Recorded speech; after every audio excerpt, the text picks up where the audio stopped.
All right. Well, with that, we're going to do a highlight video here, taking a look at some games for week 4 that Brian and I have some interest in, some games that, whether we've got some financial interest or just some rooting interest or just games that, quite frankly, outright pique our interest here for this week. And we'll run through them by rotation number here for you. Beginning with game 259, 260, Cleveland and Dallas. Dallas laying 4.5 in this one. Total 55, 55.5. This one has gone up a little bit from where the look-ahead line was. But, Brian, this was a game that you mentioned to me before we started recording here. What is it about this Cleveland-Dallas game that stands out to you? Well, the NFC East is hot garbage for starters. But I look at Dallas. Okay, you lose a hard-fought game to the Rams. 2017 was the final. Well, Atlanta can't stop a good college team. And we know the comeback thing, and it happened again to the Falcons. So the Cowboys win that 40-39. Then you're playing the Seahawks, and Russell Wilson at the moment can't be stopped. So everybody's like, well, this Dallas defense is a train wreck. I just think it was a function of the two teams that they played. And good for the Browns. They got a winning record right now. And I know there's a lot of positivity going on there. I got a funny feeling this is like a Dallas kind of game where there's a pretty salty start to a schedule. And, Cleveland gets mauled by Baltimore, and that's a complete throw-out because Baltimore mauls everybody in opening week. But Cleveland's played Cincinnati and Washington. All right, well, you better beat them. And they did. But I think this is a week where Dallas gets well. I think Cleveland's still very much a work in progress. And I think Dallas has the weapons on offense. I thought they made a big mistake trying to get involved in a track meet with Russell Wilson. I don't know why you're just, not hammering Elliott and trying to shorten the games. But I think this is a get well spot for Dallas personally. I agree with that. I agree with that take, to be sure. I mean, look, the Browns, they were +5 in turnover margin last weekend. Dwayne Haskins had 3 really awful interceptions, and the Browns they never put distance in that game. I know they wound up covering the number late, and kudos to them for that, but they had under 5 yards per play in that game against that Washington defense. And Washington got to Baker. They harassed him a little bit. Baker didn't make a whole lot of good throws in that game. You've got to make good throws to keep pace with Dak Prescott and this Dallas offense. And the Browns secondary, they're still banged up. We'll see if Greedy Williams can give it a go this week. But I agree with you. I like Dallas in that spot this week. I know the Browns have a couple of wins. They're over 500 for the first time since the end of the 2014 season, December 14th, I think, 2014. Good for them. It's great. But, the fact that they're 2-1 doesn't obscure the fact that, they have not put distance in the games they should against Cincinnati and Washington. They've done really well in the turnover department.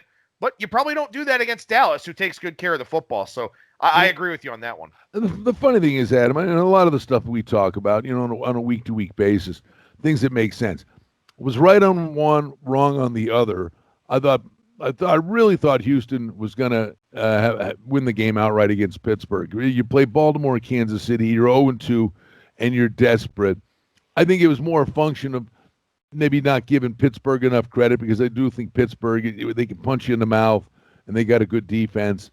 So I sold Pittsburgh short. It was more the situation. I think we got Bill O'Brien, too, because Houston played a very good first half and got shut out in the second half. Yeah, that's possible. And you're thinking Deshaun Watson will channel his inner Russell Wilson in the season. It's definitely on the line this week. But the one I was right on was Detroit. Just love Detroit at Arizona. Detroit played the Bears, hard-fought game, squandered it. Then they get lit up by Green Bay, who's playing at a very high level right now. But them getting Golladay back was a big deal, and he gets a touchdown. And whatever, it's more situational stuff, and that's where I'm going with this Browns-Cowboys thing. I'm not dismissing that the Browns are heading in the right direction. I just don't think. I think the company that Dallas has been keeping, I don't think their defense is such a dog's breakfast. I think it's a function of who you've been playing. And the other thing, if you're going to find trends and things, we're going to get to it, I guess. We're going to talk about the Monday night game, the Atlanta game. Yeah, we'll talk about it. Okay. Well, I'll get to that point when we get to that. But I think it's, who you've been playing. I mean, Dallas has been playing some, electrifying offenses. Oh, by the way, the Rams, look at what they did. Finally got their offense. I mean, really rolling in the second half. So playing a low-scoring game against the Rams, Dallas's defense was certainly fine that night. I think the other 2 weeks were just a function of who you're playing. Well, another game that you wanted to touch on here, and I know that you've recorded a video on your own that I'll post over on the ATS YouTube page later on today for game 273-274, New England and Kansas City. Kansas City touchdown favorite in this one, total 53.5 or 54. Very impressive performance from the Chiefs last night. Seems like they have Baltimore's number, or at the very least have Harbaugh's number. What about them laying a touchdown here this week against a visiting New England team? Oh, boy. See, I said, let's talk about that game because I want your help. And in fact, the video I did, I apologize to the viewers, probably didn't help you at all. But just to talk about the myriad of angles and things that are in play in this game. Belichick, we know what he does. He takes away your best weapon. The Raiders go into Foxborough. The kid Waller, the tight end, was just a monster for them. They undercovered him.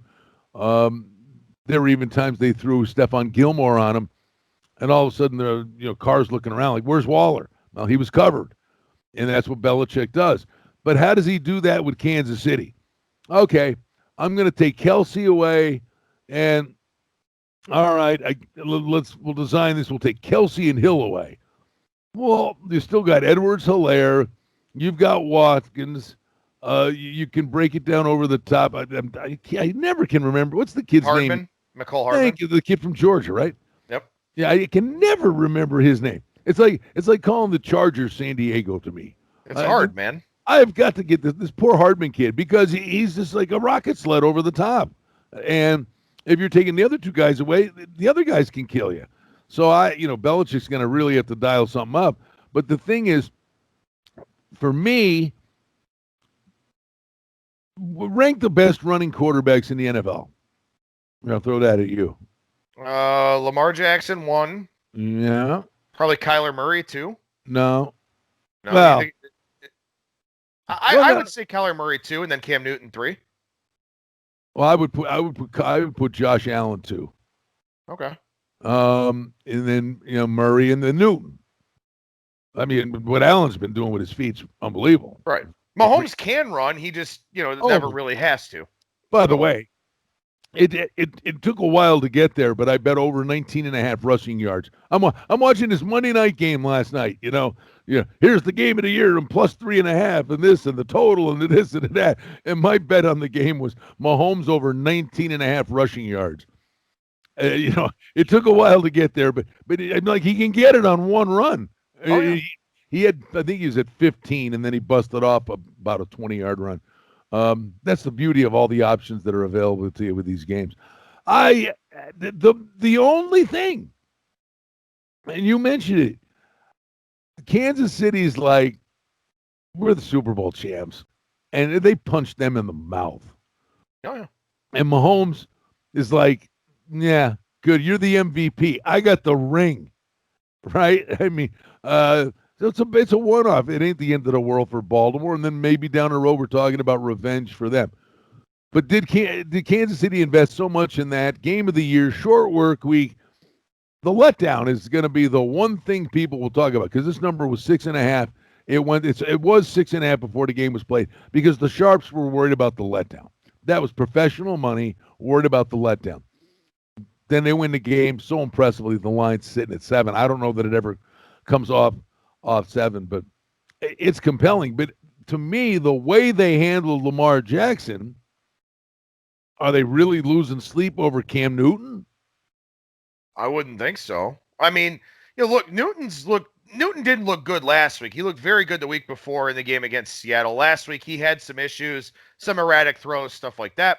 But yeah, I mean, it's a similar game plan here. You plan to stop the quarterback run, and if Newton wants to beat you with his arm, you give him the chance to do it because he probably won't. And that's the thing. Lamar Jackson has improved so much as a passer, and then we didn't see it last night. And probably just a function of what Kansas City does and what Kansas City is able to do and how great of a head coach Andy Reid is. Andy Reid's going to have probably the same game plan or something maybe a little bit different this week, and it'll be up to Belichick to counterpunch. And I don't know, I don't know what that looks like. It's an interesting game because, again, you see Belichick getting 7, and I know. it is very hard not to take it. But the one thing with New England, I mean, they're well coached, they're fundamentally sound, and the defense is still good. But I think as the weeks go on here, I mean, teams. See, here's the rub. Last week, they easily handle the Raiders. They get turnovers, but they ran the football. The one thing New England couldn't even do last year with a great defense, they couldn't run the football. Well, last week, out of nowhere, Haley's Comet, Michelle gets 100 yards rushing. The Burkhead guy's kind of a threat, and it's this running back by committee thing. But the point is, New England just really can't run the football with consistency.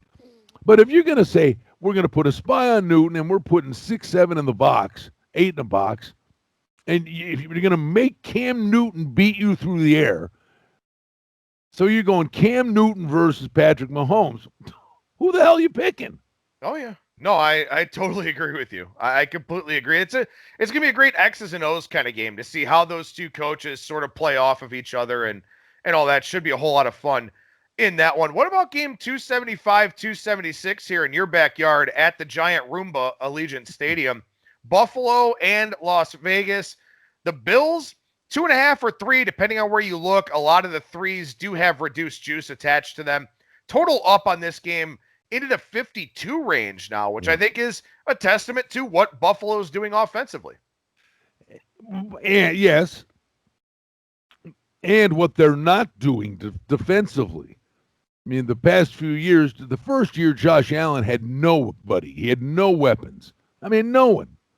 Then last year, they brought in John Brown and Cole Beasley. Nice additions, but not like, hey, wow, look at your number one wideout. Now you've got Diggs, Brown, Beasley, a running game, a better offense. Allen's, and all the heat that poor kid took, he had nobody. He had no help. And their thing was they won games with defense. The defense was for 3 years in a row in the top 3. Now the defense is the Miami game. You were missing Edmonds and Milano in the middle, and that was a gift. The over in that game. This past week, they were mauling the Rams. Now you sit there and say it's just one of those weird things when you get a big lead to say keep going. But you take your foot off the pedal, and that game turned on a dime. And then Buffalo's offense went quiet for a few series, and it was a perfect storm. First half, perfect storm for the Bills. Second half, perfect storm for the Rams. How good might this football team be if the defense gets anywhere near where they've been? And they thought they upgraded the defense. So I think Buffalo's a real dangerous football team. But what Allen's doing and they're doing offensively, they got a level of confidence going right. And can I have one little soapbox beef? Sure, why not? Full disclosure. I'm a monster Bills idiot. But I don't sit there and just burn my money on the Bill. I played the over in the Miami game. I was leery of going on the road but I play the over. I don't sit here and bet the Bills blindly. I did have the Bills. I got the -1.5. I did like them against the Rams. Because I couldn't understand, when we do these podcasts, Adam, we've been doing these, it's just kind of the blanket thing of a summation of all the things we always talk about. If we were just picking two teams, a West Coast team traveling east for an early game, two really good football teams, right, it would come up in the discussion, well, you got to be leery of the West Coast team traveling east and playing the early football game on their body clock. That would have been a discussion. Just how about a team that had to play on the East Coast, fly home, and come back and do the same exact thing again? You'd be like, They'll be asleep at the switch. That's what happened. The Bills jumped all over them. But to their credit, the Rams' personal pride, and they got punched in the mouth, and they come fighting back. But those are just generic things that we talk about, and things that make sense. And then the other thing, but I watched the Bills now 3 weeks in a row.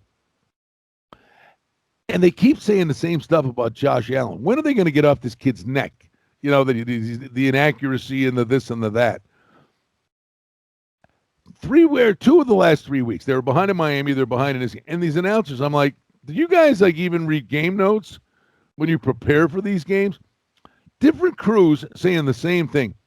Well, you know, he's done a lot of good things, and look what he's done here. And this is now in his developmental stage. You know, can he come through in the big moment? You know, this is when we'll learn about where he led the league last year in fourth quarter comebacks. He had 7 fourth quarter comebacks last year. The one game he didn't do it was the Houston game, and the playoff game, and it wasn't him. It was the idiotic play calling. They're 8 yards away from field goal range to win the game, and they throw 3 passes when Singletary was getting 8 yards at a pop. I mean, I blame the play calling, not Allen, and he did go haywire a little in the game. But it's like, do they even watch these? This kid's got ice water in his veins. He might make a box of rocks playing here and there, but he ain't afraid of nothing or nobody. And they keep saying, well, we'll see if he's up to this.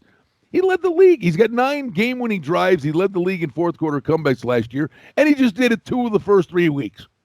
And they're acting like it's a brand new thing. Well, look, by and large across the board, I don't like a lot of the commentary that's out there, and I certainly don't like a lot of what the color commentators chime in with, because it is mostly that. It's lazy-ass narratives, or it's whatever they got meeting with whichever players they cherry-picked, or whatever they heard from the coach. No, there aren't enough, and I know that you're not a metrics guy, but there's not enough statistical analysis on a broadcast. There's not enough that the color commentators contribute other than these proliferating these lazy narratives. Look, Josh Allen, it is perfectly fair to say that Josh Allen wasn't great at the start of his career because he didn't have a whole lot to work with around him. And he has developed and grown as the Bills have developed and grown around him offensively. And it's perfectly fine to say, look, at this point in time, Josh Allen is a good quarterback. Is it a product of what's around him or a product of him tapping into his potential? I don't know that for sure. But again, the lazy narrative thing is just, it kills me no matter what sport it is. And that's why a lot of times I'll mute games and just listen to Spotify and listen to music or something, because otherwise it makes my blood pressure go up too high, and I already don't need that. It's one of those days. I need a chuckle. My buddy's, he's a camera guy, and it's, it was a Browns-Bills game. Whatever it was. It had to be about 5 years ago. And they're doing the pregame thing on the sidelines. Now, I guess Emmett Smith, right, was on. Remember that? He was on the ESPN broadcast. So literally, it's like a minute before the thing's going to start, the show started, and Emmett Smith looks out to my buddy. He goes, "Hey, boss," he goes, "What's the Bills' record?" Right, and so my friend goes, and there's 5-3. Right, the music starts playing for the open. Right, and he goes, "Hey man," he goes, "What's the Browns' record?" And my friend goes, "I'm not telling you." I mean, this is what you're getting, man. It's like. I fully appreciate ex-players and ex-coaches and stuff being able to break down the game from an X's and O's standpoint. That's great. But, man, you try to put any level of analysis that's not related to exactly what they're seeing, and a lot of them just don't get it. And it's sad. I know, you didn't play the game. You never. Listen, I'm telling you, I watched the Rams did it again. All these teams do it. The Saints do it all the time. The timeouts, and I do it. It's my annual soapbox. My brother's 11 years older than me. Since I've been and I said, this is all on him. He taught me this when I was like 10 years old. That take the 5-yard penalty. You got a 1-possession game, and you're taking it. Most of the time, they'll take the timeout. 3rd and 17. What do you got on 3rd and 17? Take the 5 yards and punt. You're going to run a draw or a screen. Or if you're on offense coming in and you get a first down, you're at the 28, 1st and goal, or 1st down and 10 at the 28 coming in. Oh, the timeout. Take the 5 yards. Do you think those teams wouldn't want the timeout at the end of the game? You think the Saints wouldn't have wanted a timeout at the end of the Raiders game? I said both of those teams squandering timeouts. How do they not understand that those are oxygen tanks? And I don't. There's like such a small window of what are actual. Yeah, okay, it's worth it. Take the timeout. Just take the 5 yards. Those things. You should even consider those things until the final 5 minutes of a game. And all these teams throw them away like they don't even matter. It's frustrating to watch a lot of the coaching decisions that are out there, and it's frustrating to watch teams, go into a shell and play prevent defense and all those types of things too. I mean, I never understand it. You build a big lead, and then you go completely away from what got you the big lead. It blows my mind. It's befuddling. You're mauling a team, just mauling them. All right, we're up 17, so let's go to the two deep zone and give them all the underneath stuff. Well, they scored, but it took them 5 minutes. Yeah, but they wouldn't have scored. And 3 and out. Oh, they got it back. No, they scored again, but it took them another 4 minutes. Yeah, but now there's 1:20 left in the game, and if they get an onside kickback or 3 and out and they were smart and kept their timeouts, all you did was give them a chance. And they all do it. Oh, yeah. They all do it. I mean, okay, you think, okay, you're worried about the guy beating you over the top. But if your defense, if you're terrorizing a quarterback and it's worked for 3.5 quarters, why are you giving him something that he couldn't find all game? I agree. I completely agree. I'd like to ask the Atlanta Falcons the same thing because I was on them this weekend against the Chicago Bears. But in any event, to circle back to this Buffalo and Las Vegas game, I know we kind of went off on a couple of tangents here, but no, it's all good. So, I mean, what do you like in this game where Buffalo, is pretty much -3 market wide? At the moment, I would have to lean to the over in the game. But Vegas, you did take Buffalo below 3 earlier in the week. Yeah, I got Buffalo -2.5 with the advanced wager. Milano and Edmonds are back, but the Bills did struggle stopping Henderson's. So I think if the Raiders don't get sucked into a track meet game, if the Raiders, honestly, I think it's correlated. I think it's Raiders and under or Bills and over. I think that their game plan should be just hammer Jacobs as much as they possibly can. The Raiders are really an injured mess in the wideout position. The Ruggs kid's not 100%. I think the Bills are going to put up a lot of points. I do believe the Raiders are capable of putting up a lot of points.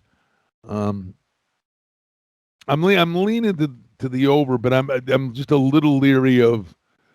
The score we saw last week. The thing is, too, Adam, it's not. Well, let's just cut to the chase.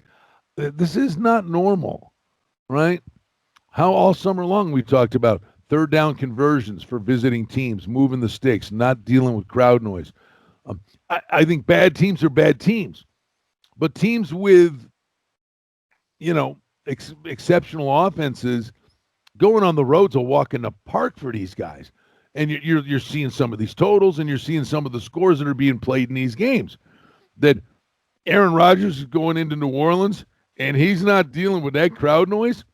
He's going to terrorize you. That is, I think the level of the quarterback. A bad quarterback's a bad quarterback, but the middle tier guy's even better than a middle tier guy, and the exceptional guys are off the charts. Look at the numbers at Wilson, Rodgers, Mahomes. Look at the kind of things they're doing, and on the road, and you think it was a scrimmage. Well, and that's one here. This will be the last game we talk about, and you do have a solo video that I'll edit and put up on our ATS YouTube page here today.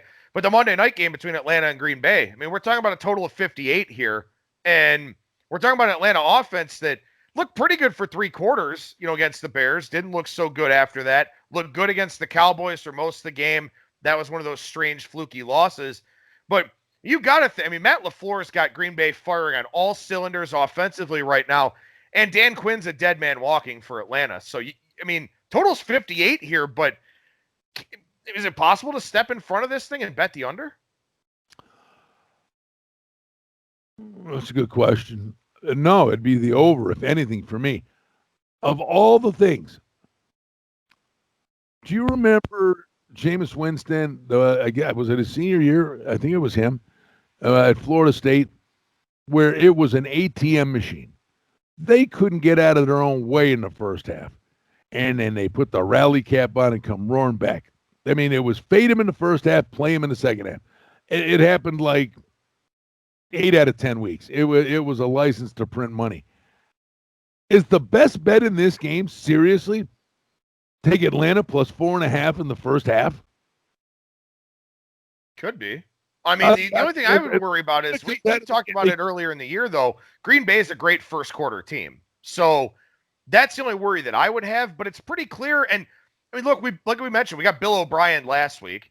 You know, the bad coaches are bad in the second half because the other coaches, you know, outfox them. They make the adjustments. Yeah. I think maybe you could say Atlanta first half, Green Bay second half, and I don't think that's out of the realm of possibility. Well, I mean, look at the losses. I mean, okay, Seattle's playing great. They gave the Dallas game away. In Dallas, gave it away. Just gave it away. And then, okay, they get the lead. They said they don't know how to protect the lead. They blow the game to Foles and the Bears. They come out of the game and they execute offensively. Now, Julio Jones, I don't know what his status is going to be, but the Ridley guy's, he's Julio Jones now. It's Calvin Ridley, and oh, by the way, they go to Julio Jones. I just think Atlanta comes out of the gate again. But I've never, the reason I thought we should talk about it, I'm 99% sure. I saw that total. I'm like, wait a minute. That's the highest posted total I could ever see. An opening number, an NFL game, 58. Unbelievable. Like I said, there was a Super Bowl that got to 60. That number would have been up a full 2 weeks. I'm telling you, right, this is an opener. Right. Yeah, no. I mean, it's. And I'll guarantee you the total that got this. I shouldn't say I guarantee, but I bet you something was. Probably the opener was probably something like a 55.5, 56. And I mean, it's. And then it just was a runaway freight train with steam, right? But for an opener of 58, this thing could get to 60. You know. Dating back to 2016, the highest total in a regular season game is Falcons and Saints, total of 58. Week 17 of the 2016 season. Well, so we're already up at that now, and it could keep going. That was the closing number? Yeah, it was a closing number. I bet you the opener wasn't 58. I mean, that's my point. I've never seen an opener of 58, ever.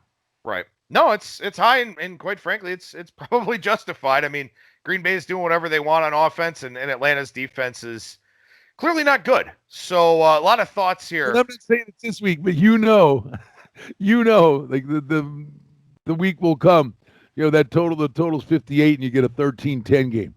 Oh yeah. Oh, it'll happen. It's bound to happen. And again, overs have been, pretty high profile here so far in this NFL season. So we'll see if maybe this is the week that, the numbers have been high enough and maybe we get some unders. But, as you mentioned, I think the crowd noise thing kind of playing a factor. A lot of these quarterbacks doing whatever they want. A lot of factors here with a lot of early season scoring in the NFL. And hopefully you've enjoyed this week 4 highlight video on our ATS YouTube. Again, most of the show here on ATS Radio, but we certainly encourage you to subscribe to the audio versions of the show here as well.